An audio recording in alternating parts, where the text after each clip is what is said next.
Good morning, good afternoon, good evening, wherever you are in the world. Thank you for joining me for this week's edition of the SMIE Consulting Midweek Roundup. It's Wednesday, July 5th, 2023, and today we're going to be asking and answering three questions we've been hearing from international educators over the last week. And for those of you who weren't able to catch my midweek roundups while I was in China the last 2 weeks, you can catch those on our Facebook page as well as our podcast version through Podbean, Spotify, iTunes, wherever you get your favorite podcasts. You'll be able to find those two shortened versions of the Midweek Roundup recorded while I was in China. Couldn't get them up live, unfortunately, because of bandwidth issues and VPN issues, but certainly I'm glad that I'm able to share those two episodes with you. So hopefully you get a chance to catch up on what's been happening. We'll touch a little bit on some news coming out after our visit to China the last 2 weeks, but we'll talk more about that in a moment. As we do each week, we take the questions that we talk about here on the Roundup from the news stories we have featured in our newsletter that comes out Monday mornings each week, and that's called All the SMIE News Fit to Share, and SMIE stands for Social Media and International Education Consulting, the name of the company, the consulting business I started back in 2014. And we take that newsletter comes out in a couple different formats, either an email subscription from our website. I'll drop the link in the live chat up from that so you can subscribe if you prefer to get that in your email inbox Monday mornings, 9 a.m. Eastern. Or if you get your International Ed News via LinkedIn, there's a LinkedIn version that has well over 1,150 subscribers to date. So really excited about the folks that are getting our news each week through the top SMIE stories that we see each week. So we take those themes that we see developing in the news stories and come up with our questions that we answer here on the Roundup each week. So thanks again for being a part of the conversation, and we'll always encourage your questions and comments during the live chat to make and give us a chance to respond and include those in how we talk about these issues of the day. So first up, what does the Supreme Court ruling on affirmative action mean for international education?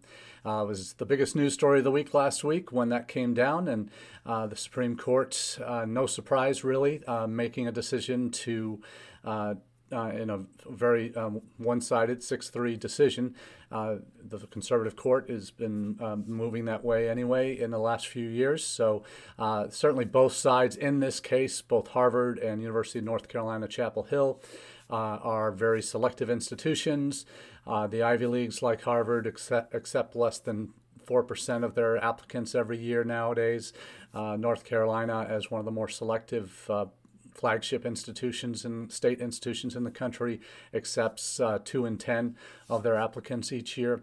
So these are two obviously highly selective institutions that have used affirmative action standards in their admissions decision-making process for years, and that has gone basically unchallenged until these lawsuits finally made their way to the Supreme Court. And I guarantee you, and this is the way my hot take on this issue, is that as it impacts international students coming to the United States, I doubt it's going to have that much of an impact on their chances of getting admitted to our country. And there's a few reasons for that. We'll go into that today in this question. Most of the international ed associations have come out against this ruling, and for political reasons, and certainly they have taken that stance and access and equitable access to higher education as one of their guiding principles, and I get that. But I don't think this decision, which has been long in the making, should be a surprise, given the nature of the court. And certainly you're deluded if you don't think these highly selective institutions have figured out ways to include in representing, bringing in a diverse class of candidates to their institutions each year, haven't figured out a way to make diversity and the ways they categorize that, and that is changing it on a lot of campuses, how they categorize diversity. So that is, while there are no quotas that can be set by law now, by decision, there are ways that they can be incorporated, which into a very holistic process that has always been about fine margins at the most selective institutions. There's a couple of articles this week that I'll be dropping the link to. One is a very impassioned one from Andrew Gordon, founder of Diversity Abroad, and his company about the impact on, he thinks, and his company believes, and many in the profession might believe, that a significant number of institutions that send the most students to study abroad are also on the list of the most selective colleges and universities, the very institutions that will be most impacted by the affirmative action decisions. Based on past bans on affirmative action, he says, in California and Michigan, the number of Black and Latino students at selective campuses will drop significantly, hence decreasing the population of available students from these backgrounds to study abroad. So, and the impact of fewer students of color studying abroad, potential to create uniquely isolating experiences from some of the students of color who do go abroad, as they will be most likely to be the only one or one of a few that go abroad. There's going to be challenges in the use of race in awarding study abroad scholarships in terms of how they're awarded. And if you have privately funded scholarships, you can get away with having all the criteria that you want. If it's public money, then there's maybe some challenges down the road. So but I will share Andrew's concern here that on the study abroad side, domestically, it may impact based on those past cases of number of Black and Latino students at selective campuses will be dropping, and those most selective campuses. Doesn't means at those campuses it may be dropping, but those students may be going to other institutions now, and those institutions may also be encouraging more students to come from diverse backgrounds and have different ways that they can attract them through scholarships, through other means. So there's a lot of, and I do agree that the most selective institutions might be the ones because they have used race as a criteria for admission. That's not the case at selective institutions that have figured it out and said, well, we're not going to actively make our decisions based on race. We're going to be as race blind as we can. But they factor in other ways of looking at bringing in a diverse applicant pool based on where their high schools are. And that's something that I think a lot of universities in the selective category will do. Is a look at the locations of the students and where they're coming from, and perhaps target certain geographic areas that traditionally are going to be represented by diverse communities, lesser represented groups on their college campuses. So I think there are ways around this, and you're foolish if you think that these institutions haven't thought about that already and haven't put in place these kind of worst case scenario plans for what happens if affirmative action does take place. So these are smart institutions. These are ones that are highly selective for a reason, because of the quality of their education, the quality of their experience, and they have resources that they've been committing to this for years, and probably been thinking, well, this is going to be something that we need to be prepared for.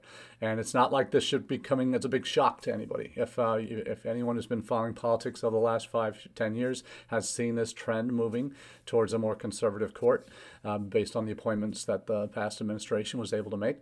So that institutions that are in that bracket, that most selective institutions that are going to be the ones that relied on race as a criteria for admission, they are now in the boat with most colleges and universities that aren't using race as a criteria for admission, which is the greater majority. And that's the second article that we'll share from the Chronicle. And that indicates that the Supreme Court admissions ruling mainly affects selective colleges. They're a tiny slice of higher education. So, and when we say tiny, we're talking about colleges that accept 20% or less of the institutions. So they, according to, let's go to this most recent data here. Look at the institutions by selectivity shows the few colleges most affected by the Supreme Court ruling that accept 0 to 25%. That is only 68 colleges. So that accept 25% or less of the applicants each year. And undergraduate and the enrollment at those institutions is just over 480,000, just at those 68 institutions in the United States, 2 and 4 year institutions that have selectivity rates below 25%. So that's the sliver, tiny sliver of who we're talking about. My institution, UNLV, we're not in the open category, but we accept 75 to 100% of our students. Next, we're not a community college or open access that way, but 75 to 100% of our applicants are admitted, and we're in that category of, according to the Chronicle. And diversity is, we're fortunate that we're in a part of the country where we already a very diverse area. 30% of our students are Latino, about 28% are whites, 15% Asian, 12% Black, and then 2 to 3% Native American. So we have the diversity already at our campus, and we've not had, and we don't use race as a criteria in admissions.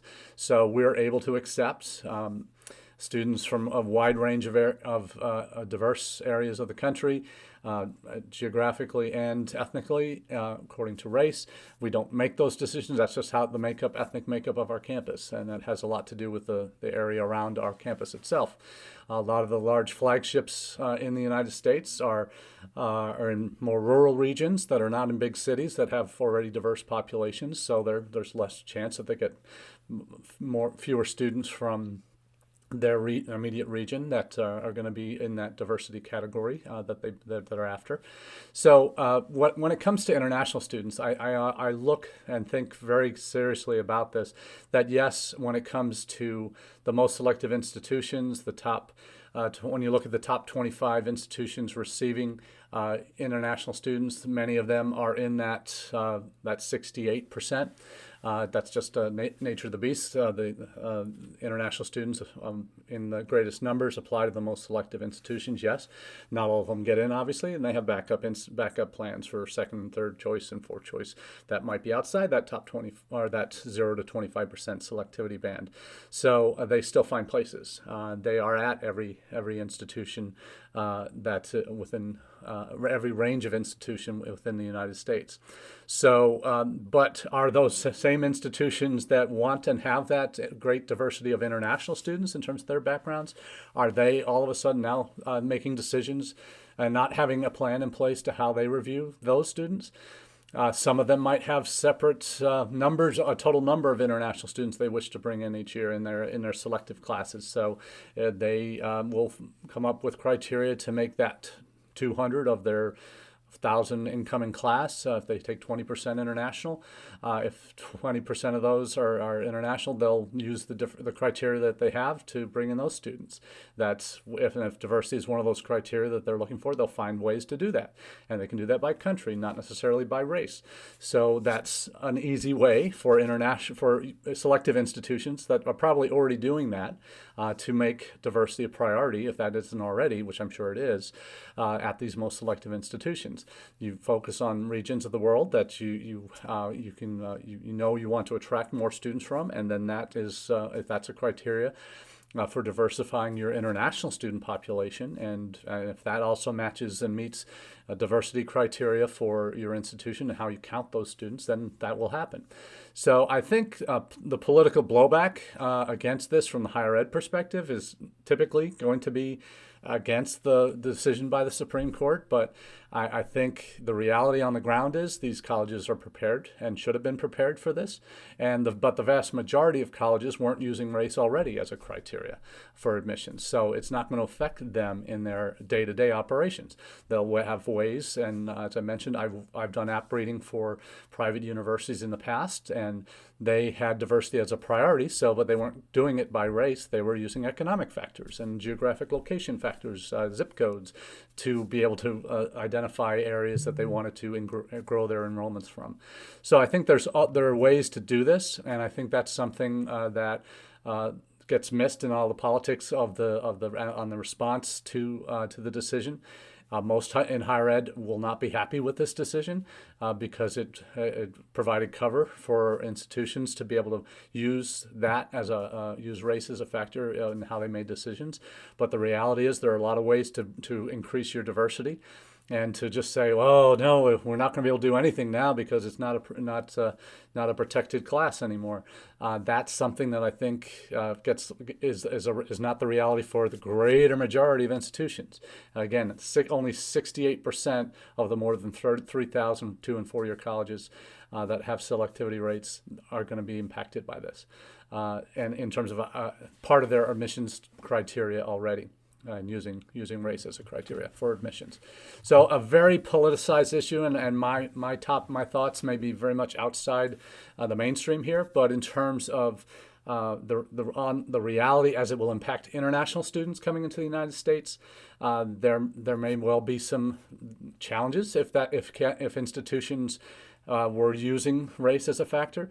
But I don't think it's being more politicized than the actual impact will be, because I think those institutions have found ways already to make plans to accommodate for bringing in a more diverse class and figuring out ways to do that don't rely on using race as a criteria. So it's a simple shift in priorities that can still get you to the same goal without it being an explicit criteria for admissions. And Harvard's smart enough, North Carolina's smart enough to have already thought that through.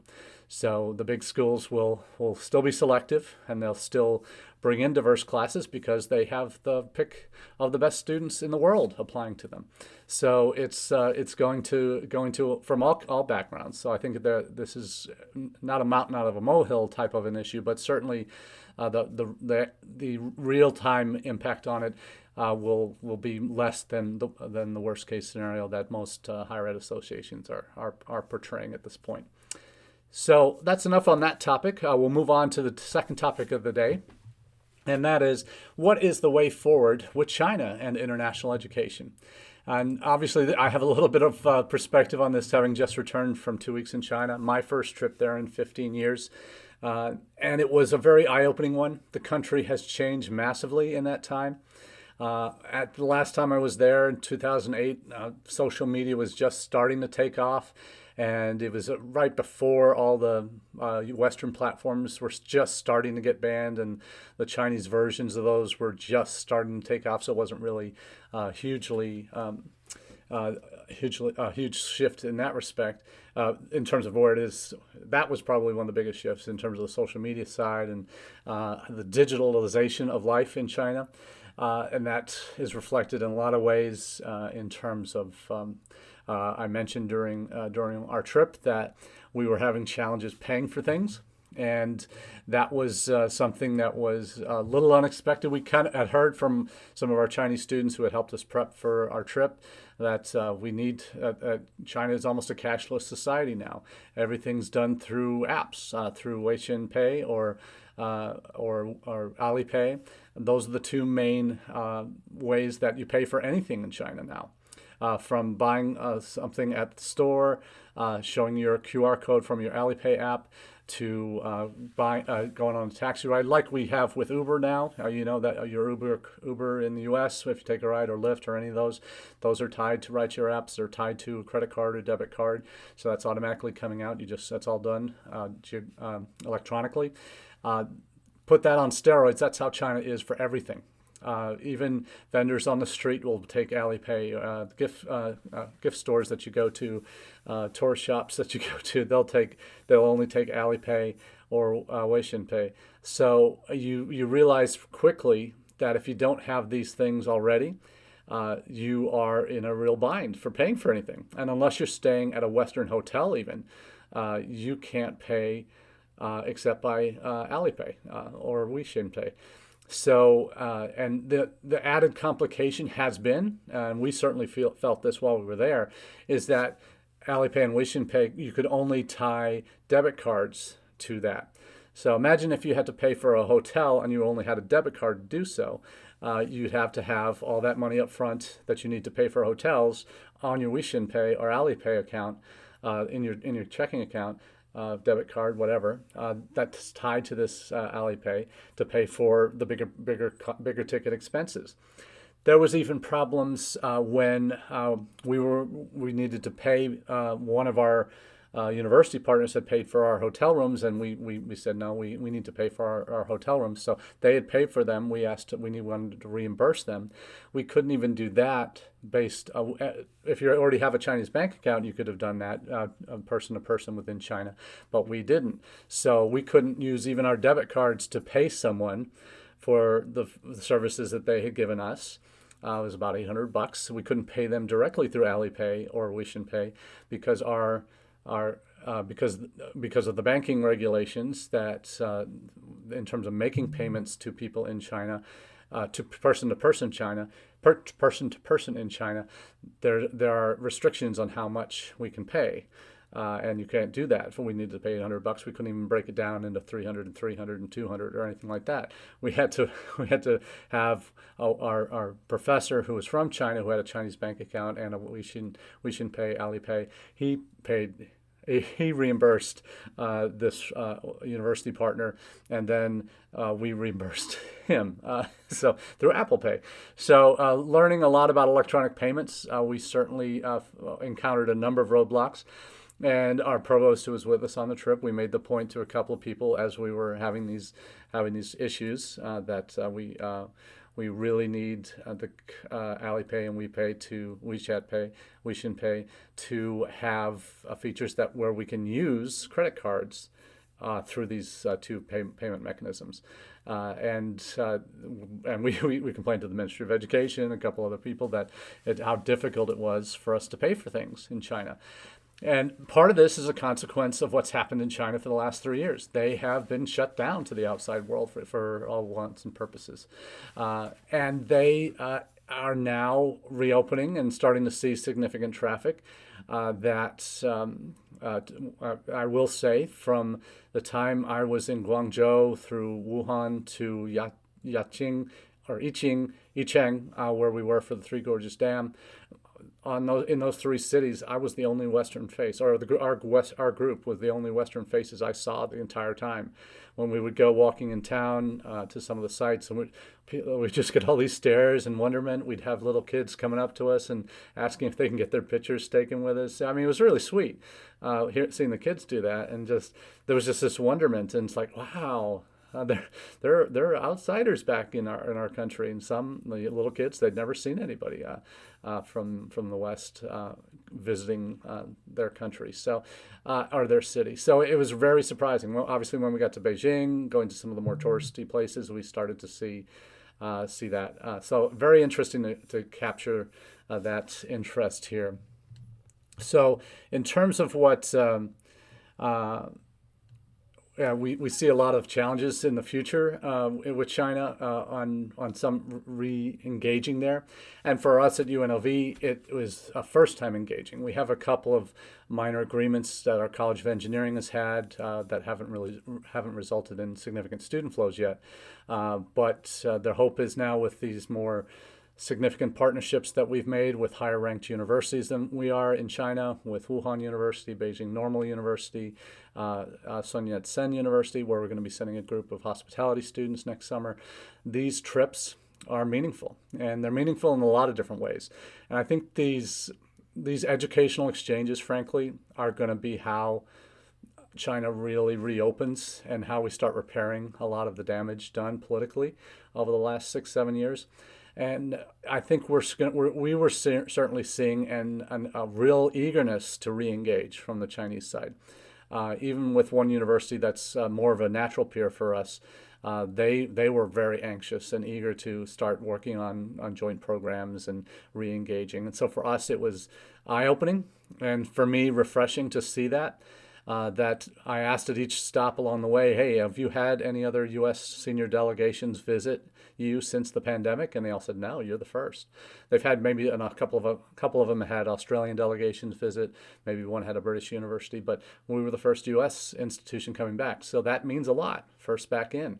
And we are putting ourselves in a positive position as an institution because we took the gamble of going earlier than perhaps most have.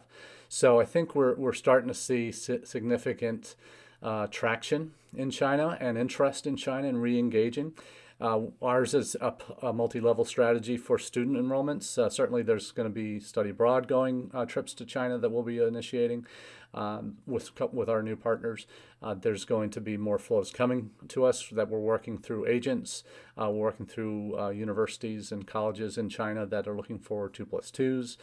We have a couple of 3+1s already in existence, looking at some other options for 3+1+1 postgrad programs. So there's a lot of opportunity there, and I think we're in a good position at UNLV.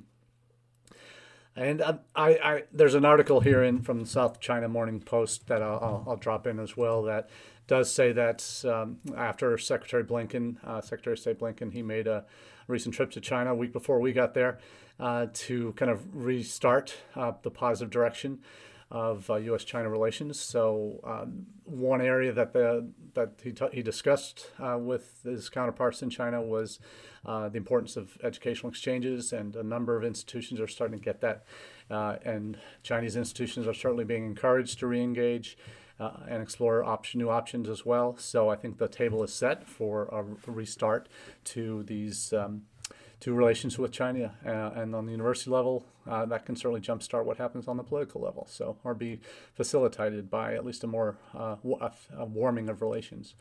Certainly not completely open yet, but we are going to see some changes coming, and one of those changes is that there are now moves by the folks who run Tencent, and that's the Weixin Pay, WeChat Pay. That they can link credit cards issued by Visa to their WeChat app starting next month. And that will help them pay for hotel rooms using a credit card. This comes after MasterCard announced last week that cardholders can link credit or debit cards to the Alipay digital wallet so they can finally pay like a local. So that is something that the Ant Group owns Alipay.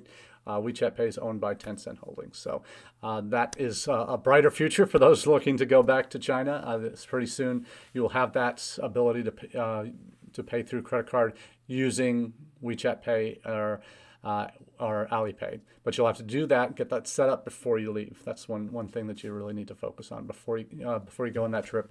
Make sure you have that set up. The last quick thing, I will give a shout out to my friends at INTED. For those who know me, one of the founding principles of SMIE is social media and international ed. And social media management is something I've been practicing since I was at Ball State when I was starting when social media was just taking off in the mid-noughties. And that became a regular part of my job there, and using that tool to reach prospective students. When I joined in at Education USA, I found Hootsuite. And Hootsuite has been with me a major reason I've been successful and with my company and with my social media content, with these newsletters, is you see these kinds of issues percolating up. And for me, this is really important because this INTED article reflects what I've been talking about for years about Hootsuite and how valuable it is in terms of managing all the content that you have on social media, through monitoring how your name is being used out there in the marketplace, through mentions, scheduling, team collaboration, data analytics, targeting ads, running campaigns. So there's a whole suite of things that Hootsuite can do. I had the pleasure of meeting the founder and at their headquarters in Vancouver during the NAFSA conference in 2009 or 2010 or 11. So it was really eye-opening for me, and certainly a trip that I will always remember. It's been with part of my social media life for almost 12 years now, so 12, 13 years. So, but check out this article from INTED that talks about the value of Hootsuite and how it can really help institutions expand their footprints with social media and minimize the amount of time that they're having to dedicate to it in terms of the planning and the implementation. Those that get the newsletter each week, every story that's in that newsletter also gets scheduled as a social media post out for the following week. So that's I do that 3 or 4, up to 5, 6, 7 articles a day get posted on using Hootsuite, scheduled at times where I know I get the most impact and responses and engagement from readers. So there's a lot of positives through using Hootsuite, and I certainly encourage you all to check it out. So that's all we have for you this week, and until next time, wish you the very best and have a great day. Cheers.